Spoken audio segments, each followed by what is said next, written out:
This anime tells the story of a young man named Sari. He is an ordinary human who can see invisible creatures. On his journey, Sari got a very powerful power. He used that power to save everyone from disaster.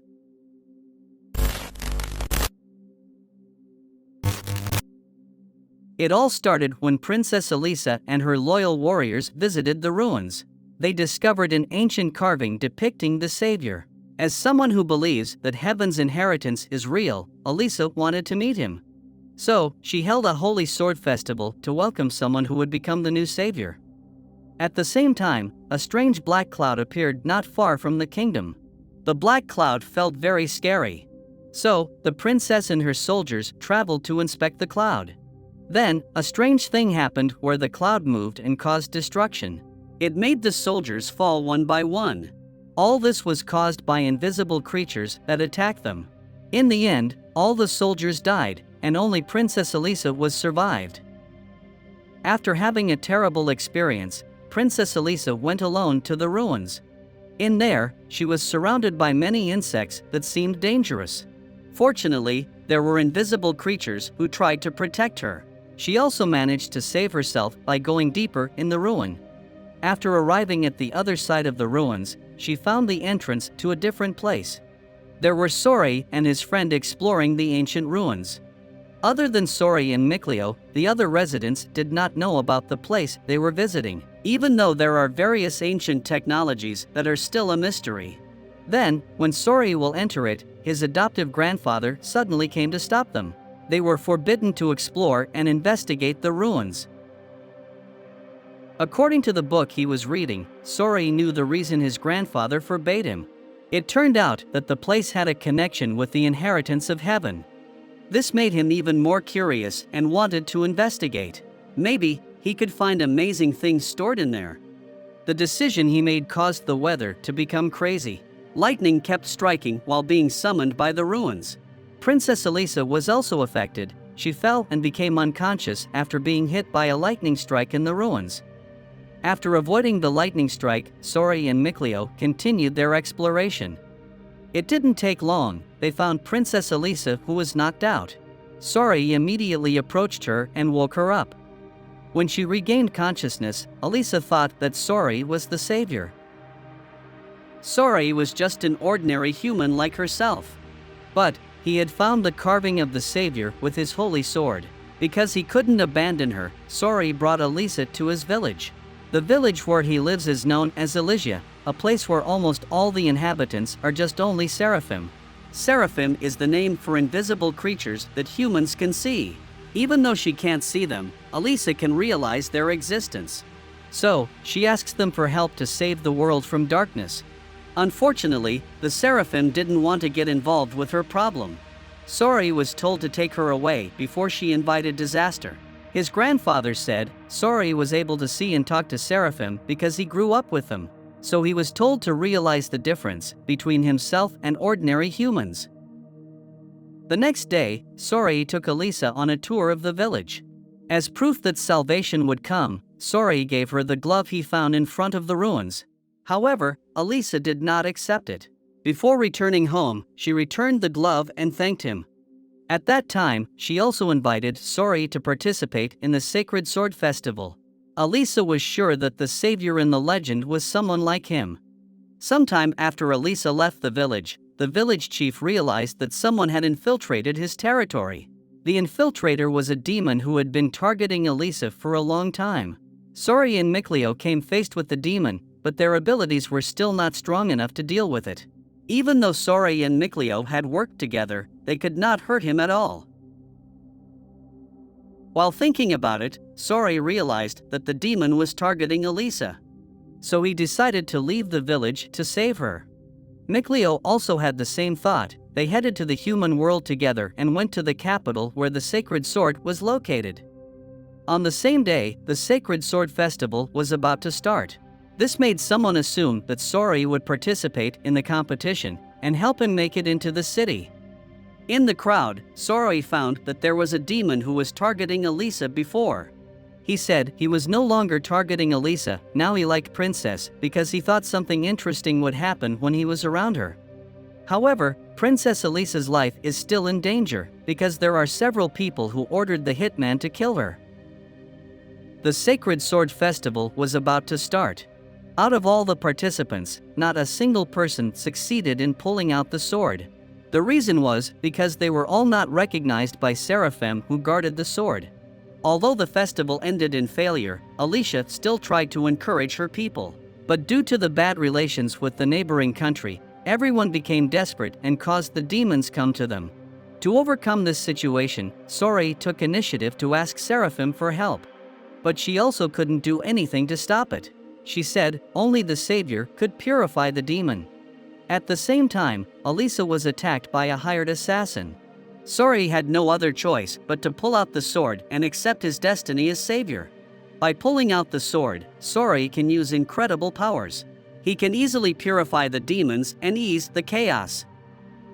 Due to the effect of being a new vessel for the sword, Sori had a high fever and fainted for 3 days.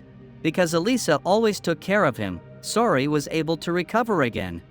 Seeing him talking to seraphim made Alicia jealous of him. She couldn't stand with Elisa, who looked sad. Layla told Sori to hold her hand. She wanted to try to communicate with Elisa through him. Such a method is rather difficult to do. Sori must hold his breath and close all his senses to make his words can be heard. Although it is not easy, Alicia is grateful for being able to talk to her. Now she knows that seraphim is actually real.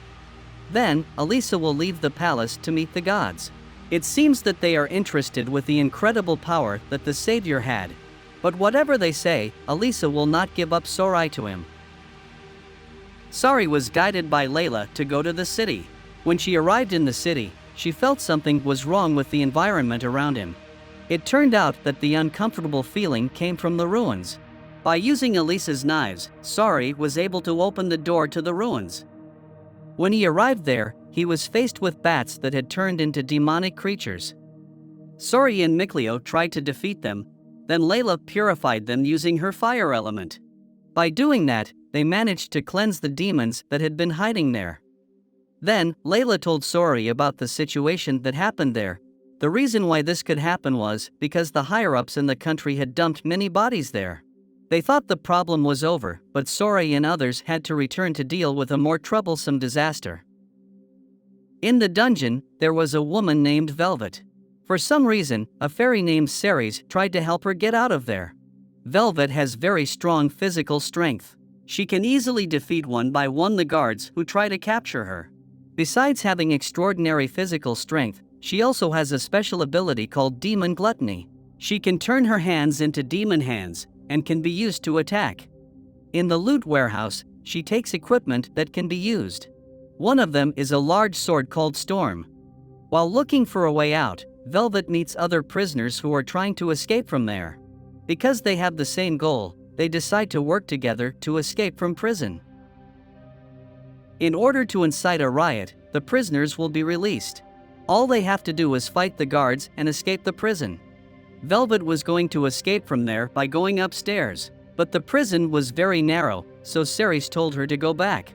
The guards had already started arriving. She had no choice but to jump from there. This caused her right hand and shoulder to be injured. Fortunately, Ceres had the ability to heal it. Shortly after that, a ship with a flag bearing the exorcist Legatus appeared. Their strength was very strong when compared to ordinary guards. This made their journey even more difficult. Oscar gets an assignment from Artorias to capture prisoners who want to escape, while Velvet has a grudge against Artorias for making her sister a sacrifice.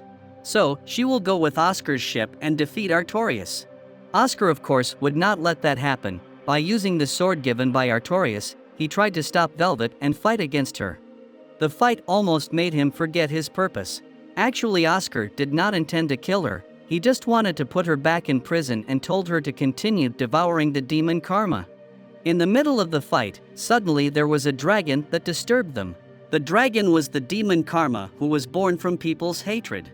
While Oscar and his subordinates were serious about fighting the dragon, Velvet tried to steal his ship. At the same time, other escaped prisoners also came to do the same thing. In order for Velvet to defeat Artorias, Ceres sacrificed herself and told Velvet to devour his power.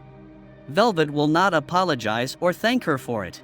In order to avenge her, she will do anything. Now she calls herself a demon gobbler of doom. She can easily defeat dragons as well as everyone who wants to stop her. After all the enemies were defeated, they began to sail towards the ocean. While the ship was sailing, Velvet remembered the incident when Artorias killed her sister. That made her order Rokuro to sail quickly to Mictan territory. The destination is the royal capital and goes straight to the Longres region.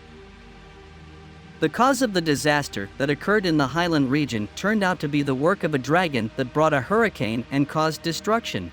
Even though he had no plan, Sorari had to be prepared to face him. But the dragon suddenly left before he wanted to beat him. According to people's beliefs, the dragon is a symbol of misfortune and the bringer of death. As he had successfully chased away the dragon, everyone was grateful to Sorari. Even though he had not done anything, they still believed that he was the one who had chased it away.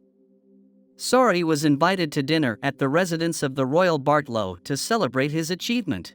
He wanted to know what he would do in the future, and wanted to borrow his power when he needed it. Sorari said he already had other plans, which were to hunt down the dragon and look for clues to set up the world. Seeing Sorari's actions made Micleo worried. He asked Layla what he should do in order to help him. Layla gave him the suggestion of going to the ruins to get the legendary treasure.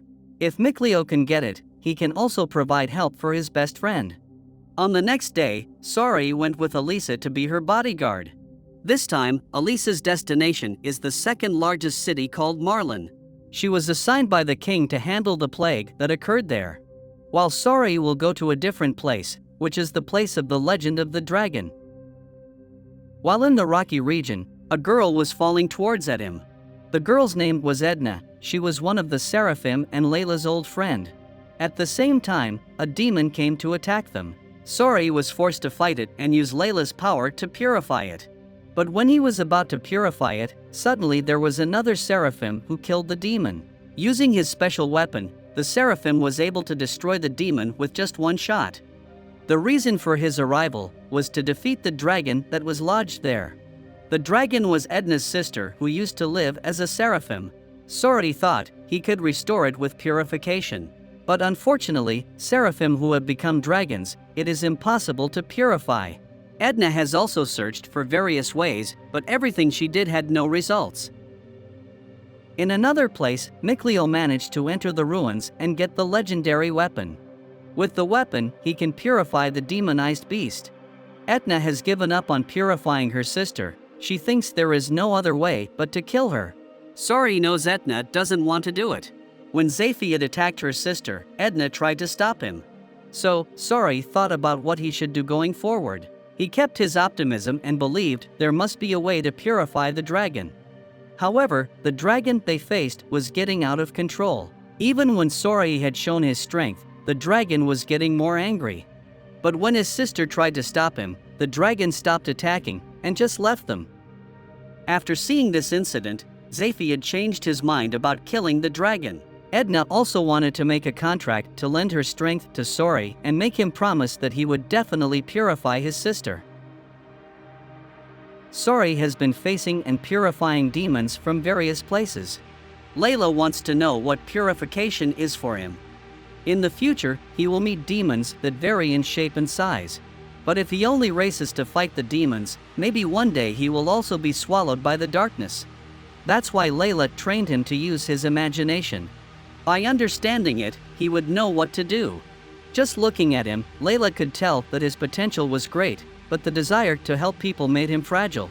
It seems that only Micleo can make up for these weaknesses. Meanwhile, while Micleo was asleep, there was a Norman seraphim who needed his help. After he saved him, the seraphim was willing to accompany him on his journey. Elisa's journey to Marlin's town did not go smoothly. As the bridge she wanted to cross was damaged, she had to find another way to get to Marlin. Then, when Sorari arrived there, a snake demon suddenly appeared behind a black cloud. Beside that, he also met a young dragon that passed around him. By using Edna's power, Sorari tried to purify it. But the purification was failed by the dragon being out of his reach. When the situation eased, Sori used the power of the earth to connect the road. Then, when he arrived at the refugee camp, he met Elisa, who had already been desperate. Sori assumed that the young dragon was the source of the plague. So, he quickly went to the lair, and then mobilized all his power to purify the dragon. But the power he had could not be used for long-range attacks. Fortunately, Mikleo was able to arrive at the right time. He made a contract with Layla and lent Sori his new powers. In order to restore Marlin's town, Sori and Mikleo worked together to purify the polluted water. The water kept flowing, so they had to do it continuously for days. Rohan is a seraphim who is supposed to protect Marlin. The reason Marlin is in such a mess is because it started as a trivial thing. It slowly became a big problem and brought disaster. After spending time in the library, Sori and Elisa take care of emergency supplies for the residents. At the same time, they get news about Batlo, who has sent his troops to war. It seems that Elisa's departure from the palace is used as an opportunity to do whatever they want. Before the war happens, Elisa will try to stop it. Sori wants to help, but Layla looks angry and forbids him to interfere. The reason is that Sori is not experienced enough and has never seen a human swallowed by darkness. While walking in an alley, Sori felt a very strong aura of darkness. The aura came from someone who had been possessed by a demon. Sori had a hard time dealing with it, because just by touching it, he could feel the hatred from it. After that, Sori visited the funeral of someone who was a victim of the demon. He wanted to purify it because his soul couldn't find peace. Everyone has their reasons, but the family or their friends left behind will grieve and breed hatred. In another place, Elisa is surrounded by a group of armed people. They cannot accept her decision to stop the war. The defensive system she runs is considered to only cause death. Even though she has been cornered, Elisa does not show the slightest fear. No matter what happens, she wants to stop the war. Sori and the others said goodbye to the seraphim who protected Marlin's territory. Then, they left for the Greyband Valley, which is the border between Highland and Roland. On their journey, Elisa and her soldiers had time to chat. Sori also became the subject of their conversation because he looked different from what was rumored. When night fell, all the soldiers rested in the middle of the forest. Elisa and Sori still woke up and talked about the war that would happen. If the war hadn't started yet, Sori said he would help. But if the war had already started, he couldn't side with Highland or with Roland's. As a savior, there was something he had to do to stop the war. The next day, the Rolands attacked Highland's defenses. Since the battle was already fought, it would be difficult for Elisa to stop it. Sori couldn't stay there. He borrowed the strength of his comrades and went straight to the battlefield. Meanwhile, Elisa already met with the commander. She gave the order to open talks with the Rolands right now. Unfortunately, General London refused to comply, and Princess Elisa was surrounded by her own soldiers who wanted the war to continue. As Princess Elisa was betrayed by her own troops, Rosetta could not contain her anger and threatened them all. While the war was on, Sori deployed full power to purify the people. But the soldiers, possessed by demons, were endless. The slaughter and hatred that had gathered attracted the most terrible demon called the King of Doom. Without hesitation, Sori approached the King of Doom and deployed various elemental attacks that he borrowed from his seraphim. But it was all to no avail. At this time, the King of Doom was not an opponent he could match. Even though they were joined together, the attacks he launched had no effect on him. All the demons were gathered at one point, then ordered to attack Sori in the same time. This situation did not make Sori give up. He believed that someday a world would be created where humans and seraphim could live together. That's why he still fought desperately to eradicate the existing demons. After being stabbed by his own troops, Elisa was in critical condition. Rose doesn't want to let her daughter die. She will quickly bring Sori because she believes he has the power to cure her. Sori, who was already exhausted, could only rely on his friends. It was all over. The King of Doom no longer wanted to deal with him. However, when Sori has become the hope of mankind, he will destroy it as well. The war ended with neither side winning. With his healing powers, Sori was able to heal Elisa, who was badly injured. After Elisa recovered, Sori made her his bodyguard. By doing that, The bond between the two of them became stronger and made Elisa be able to see the seraphim that had been around her.